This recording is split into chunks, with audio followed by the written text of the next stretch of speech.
আরে ভাই কইলে তো কইবেন কইয়া লাইলাম, মানে একটা মানুষের হাতের রান্দা এত পরিমাণ ভালো কেমন হয় ভাই? এ ওর পোলা মানুষ। ওরে আল্লাহ, আমি ভাই একদিন আমারে মালিক রে কই, ও আল্লাহ কফিল তুই আমার একদিন কাল লিগা ছুটি দে খালি, আমি যাই বাংলাদেশে আমার মা বাপরে খাওয়াই আহি। দেখেন দেশে গেলে বাবুচির ভাত মাইরা আলাম, আমি এটা শিওর, এটা কনফার্ম। আঙ্গালাকে যে বুলু বাবুচি আছে, যেই বাবুচির আছে, ভাত কিন্তু খেয়ালাম এখন কইয়া দিলাম আগের থিকা।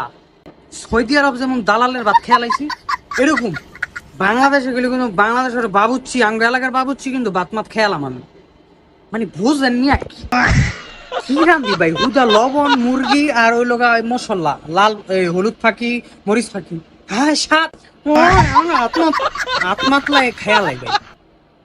মানে আমার মাথায় ধরে না ভাই, মানে আল্লাহ তাআলা যাকে মনে করলেন চায় যে দিব, সব দিকটা দেয়। আলহামদুলিল্লাহ আলহামদুলিল্লাহ আলহামদুলিল্লাহ, মাশাল্লাহ মাশাল্লাহ। একদিন দাওয়াত, আইসা খাইয়া যায় মুরগির গোস, কি আনবেন জানেন? আহার টাইমে আমার বাসায় আহার টাইমে 2 কেজি গরুর গোস লয়ে যাবেন, বাদ বাকি ময় মশলা আলু মালু যা লাগে আবজাব কাপ সব আমি দেবো। রান্দা বাড়ির কথা মনে পড়ে যাবো, বাড়ির কথা।